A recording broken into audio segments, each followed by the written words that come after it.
cette édition de votre émission Coach, j'ai une question. Comment rattraper un retard accusé depuis le début d'année? Le coach Valère Foulami nous apporte des éléments de réponse. Bonsoir à tout le monde et bienvenue dans notre émission Coach, j'ai une question. Ce soir, nous allons attaquer un problème fondamental.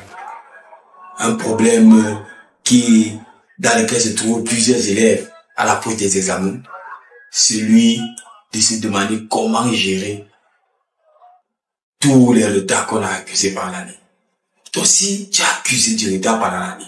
Si il y a des choses, que ce soit au travail, s'il y a dans tes études, si tu te rends compte que tu as accusé le retard, même peut-être dans ta vie, si tu te rends compte que tu as perdu beaucoup de temps, qu'il y a des choses que tu n'as pas bien fait, et tu as l'impression que tu es très en retard, et tu as accusé beaucoup de retard dans les études, tu as accusé beaucoup de retard dans le travail qu'on t'a donné, tu as accusé beaucoup de retard dans la rédaction de ton mémoire, et tu ne sais pas quoi faire, alors tu dois écouter cette vidéo juste à la fin.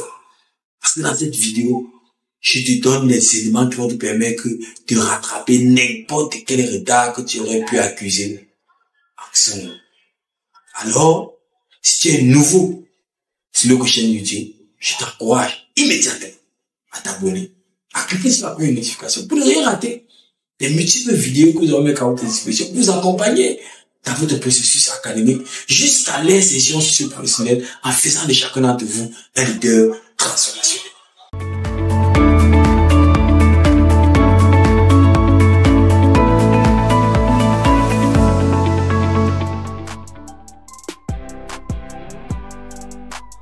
Donc nous allons partager ce soir, comme je disais tantôt, sur des éléments qui vont te permettre de te rattraper, que ce soit dans tes études, dans la rédaction des rapports, dans le travail, immédiatement, afin de terminer ton année en beauté. Alors, si tu es prêt, nous allons commencer avec la première étape. Oui, on parle ici de rattraper un retard accusé. Mais c'est trop vague qu'on parle de retard accusé. Il s'agit de quoi concrètement? Il s'agit de quoi concrètement? Quel est le degré de retard que tu as accusé? Quels sont les aspects de tes études dans lesquels tu as accusé le retard? Est-ce que tu as accusé le retard dans le traitement des fiches de TD? Est-ce que tu as accusé le retard dans le traitement des exercices que le prof a donné? Est-ce que tu as accusé le retard dans la compréhension des cours? Est-ce que tu as accusé le retard dans, je sais pas trop. À quel niveau est-ce que tu as accusé le retard? Dans la première étape, pour te rattraper, c'est de faire un diagnostic clair, honnête et sincère. C'est-à-dire que tu vas t'asseoir de façon froide, faire un diagnostic. Qu'est-ce que j'ai accusé comme retard? Il y a combien de cours que je ne maîtrise pas? Combien de chapitres, combien de parties de chaque cours que je n'ai pas maîtrisé? Quel est le niveau? C'est-à-dire que tu fais un diagnostic clair. Tu peux prendre un format pour chaque matière. Tu cites des chapitres. Tu classifies qu'est-ce que tu n'as pas compris. Parce que tu peux accuser un retard alors qu'il y a beaucoup d'autres choses que tu connais. Donc tu fais vraiment un diagnostic profond. En mathématiques, il y a combien de chapitres que je n'ai pas compris? Quel est le volume de chaque chapitre? En physique, il y a combien de chapitres que je ne connais, sur lesquels je n'ai jamais travaillé? Quel est le volume? Ça, c'est la première étape. Et cette étape est fondamentale. Deuxième étape, établir les priorités. En réalité, on a une vidéo dans laquelle on explique vraiment comment on fait pour établir les priorités. Donc, si tu ne connais pas comment établir les priorités, tu peux aller sur notre chaîne YouTube et tu recherches la vidéo sur les priorités. En réalité, quand on a accusé beaucoup de retard, on ne peut plus tout faire. C'est-à-dire qu'un élève qui a accusé beaucoup de retard ne peut plus se comporter comme s'il voulait avoir 20 noyaux. On se comprend un peu? Donc, tu dois établir des priorités. Qu'est-ce qui est prioritaire pour toi en ce moment? Tout ne peut pas être prioritaire pour toi. Si tout est prioritaire pour toi, c'est que tu auras des problèmes. On se comprend un peu? C'est que tu auras des problèmes. Parce que si tout était vraiment prioritaire pour toi depuis le début de l'année, tu as ébouché.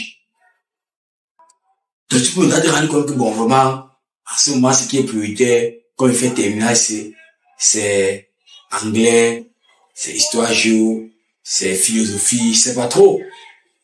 Comme tu peux aussi estimer que ce qui est prioritaire, c'est maths, physique, chimie, informatique, parce que ça a les gros coefficients, et que tu t'amuses avec, tu vas lire l'heure. Donc, ça fonctionne de ta série. Si tu fais terminal TI, tu connais ce qui est priorité. Donc, tu peux dire, bon, voilà, mon baccalauréat, c'est COF 23. Donc, pour réussir au bac, il doit avoir 230 points. Or, seulement la maths, la physique et la chimie, c'est déjà COF 10. Donc, il suffit que j'ai 15 dans les matières là. C'est à bon. Ou bien, maths, physique, chimie, informatique et SVT. C'est à COF peut-être que 14. Ça veut dire qu'il suffit qu'il y ait 17 sur les matières là. Même s'il y a un des autres matières, je passe mon examen, j'ai la moyenne. Donc tu vas identifier tes priorités. Et quand tu as identifié les priorités, tu crées un plan détaillé pour chaque priorité. Oui, tu dois avoir un plan. Non. Dès que tu as identifié tes priorités, tu dois fixer les objectifs par priorité. Mathématiques, c'est une priorité, par exemple, si tu fais terminal C. Philosophie, c'est une priorité si tu fais terminal A. SVT, c'est une priorité si tu fais terminal D. Informatique, c'est une priorité si tu fais terminal TI. Ainsi de suite selon la filière que tu fais. Maintenant, quand tu as identifié la priorité, il faut fixer les objectifs réalistes. Tu peux pas que là, tu as eu 1 en maths. Tu viens de dire que non, je dois avoir 19 au bac. Frère, ce n'est pas un objectif réaliste. C'est réalisable, mais ce n'est pas réaliste. Parce que tu ne peux pas quitter le 1. On est à 2 mois du bac. 2 ou 3 mois. Nous sommes à, 2 mois, pratiquement moins de 3 mois du bac. Ou bien de l'examen ou du probatoire. Tu ne peux pas venir, tu quittes le 1 et tu commences à te dire que je vais avoir 20 au bac. Ça veut dire que tu te fous des gens qui bichent depuis le début de l'année. Oui. Et tu crois que ce sera facile. C'est que tu te fous un peu des gars qui bichent depuis le début de l'année. Mais tu peux quand même te fixer, tu dois te fixer un objectif réaliste. Je veux combien? Est-ce que tu veux 12? Est-ce que tu veux 13? Pour moi, tout élève peut avoir 15 au bac. À une matière. Même en 2 mois. Donc tu peux te fixer 15. 16. L'objectif d'avoir l'intérêt d'avoir un objectif réaliste, c'est que si tu n'as pas un objectif qui est réaliste, ça va te frustrer toi-même. Quand tu vas dire que non, vraiment, je vais avoir 20 au bac ou 19 au bac, on va faire examen blanc, tu auras 7. Ça va te frustrer. Et pourtant, tu as évolué, tu as quitté le 1 à 7. Ça veut dire que tu peux encore quitter le 7 à 13. Mais ça va te frustrer parce que tu as mis 19. Et tu vois comment ça sera compliqué d'arriver à ça. Donc, tu vas te fixer des objectifs réalistes pour chaque priorité. Chaque matière priorité, chaque activité priorité. Par exemple, ça peut être le travail. Tu as le rapport de ceci à faire, le rapport de cela à faire. Qu'est-ce qui est prioritaire? On avait vu dans la matrice des priorités. On a vu que ce qui est prioritaire, c'est ce qui est important et urgent. Donc, tu établis tes priorités. Après, tu fixes les objectifs par rapport à ces priorités-là. Mais quand tu as fixé les objectifs par rapport à ces priorités, tu as un plan détaillé pour chaque objectif. Maintenant, je dois avoir absolument 15 au bac en mathématiques. Maintenant, plan détaillé. Première chose pour faire au plan détaillé, c'est quoi? Qu'est-ce qu'il faut pour avoir 15? Tu prends une épreuve du bac. Tu regardes un peu la structure des épreuves sur plusieurs années. Ou bien une épreuve, c'est au probatoire, sur le BPC. Tu regardes la structure des épreuves. Tu vois que bon, pour avoir 15, il y a tel chapitre qui vient toujours sur 5 points. Il y a tel autre qui vient toujours sur 8 points. Donc tu comprends que si tu t'attardes seulement sur les 2 chapitres là, celui qui vient sur 5 points et celui qui vient sur 8 points, et tu maîtrises les 2 chapitres là, tu oublies même les autres. Tu as tous les suivants mon bac. Parce qu'il y a tous les élèves qui croient qu'il faut toujours tout bûcher. Non, quand tu as commis été en retard, tu dois être stratégique. Et en physique, par exemple, en notre année, on avait la mécanique. Il y avait toujours d'abord un exercice sur au moins 5 points en mécanique. Et tu avais la possibilité que la partie pratique, parce qu'il y avait toujours un exercice pratique, vienne encore sur la mécanique. Et si ça vient sur la mécanique, tu vas te rendre compte que c'est pas la mécanique, c'est dans les 8 à 10 points sur l'épreuve.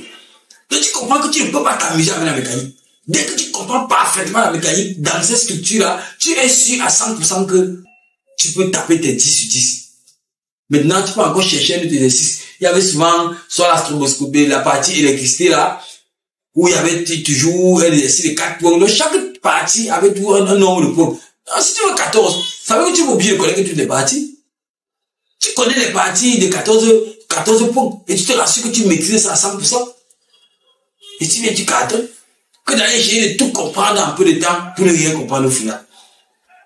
Donc ça, c'est toi, tu as créé un plan détaillé. Maintenant, quand tu as créé un plan détaillé, tu fais un emploi de temps, un bon emploi de temps. Le métier du bon emploi de temps, on a une vidéo où on explique clairement comment faire pour faire un bon emploi de temps dynamique. C'est-à-dire que tu vas faire un bon emploi de temps. Si tu ne connais pas comment faire un bon emploi de temps, tu peux taper cette vidéo sur notre chaîne. Tu vas voir comment faire un bon emploi de temps dynamique. Quels sont les piliers. Maintenant, quand tu as un bon emploi de temps dynamique, tu adoptes maintenant les stratégies d'études efficaces. Ça peut être les méthodes de mémorisation efficaces, ça peut être les méthodes de rétention, comment retenir un cours et ne plus jamais oublier. Et on a des vidéos sur ça. On a des vidéos sur comment lire un cours et ne plus jamais oublier. On a des vidéos sur comment déterminer son profil personne sensorielle, les techniques d'apprentissage et les vidéos pour ça. Tu vas lire. Ensuite, tu élimines les distractions. Si tu veux rattraper le temps perdu à ce moment, tu vas éliminer toutes les distractions. Donc, tout ce qui n'entre pas parmi tes priorités absolues, tu écartes ça de ta vie. Les films, tu écartes ça. Tu ne peux pas avoir le retard à 2 mois de l'examen et tu crois que tu vas quand même toujours un peu visionner. Non, tu écartes les films, tu écartes les séries, tu écartes les jeux, tu écartes tout. Tu focalises sur les priorités absolues. Et enfin, tu dois apprendre à demander l'aide. Parfois, la meilleure façon d'aller plus vite, c'est de demander l'aide. C'est-à-dire qu'au lieu d'aller lire un cours, que tu vas prendre 5 heures de temps pour comprendre, viens voir quelqu'un t'explique ça. Tu quittes les problèmes. Donc voilà, chers amis, comment tu peux faire pour te rattraper, quel que soit le niveau de retard que tu as accusé. Si tu mets ça en pratique, tu verras des résultats. Alors, si tu as aimé, si tu as des idées, tu peux partager avec nous par commentaire. Et si tu es nouveau et que tu n'étais pas toujours abonné sur notre chaîne YouTube, fais-le immédiatement. Et clique sur la cloche de notification pour ne rien rater sur les prochaines vidéos que nous mettons à votre disposition. Merci pour votre très bonne attention et rendez-vous dès demain 19h pour notre prochaine émission Coach Question. Nous espérons que vous êtes satisfaits. N'hésitez pas à vous abonner sur toutes nos plateformes et à nous présenter toutes vos préoccupations. Rendez-vous demain soir dès 19h pour une nouvelle émission.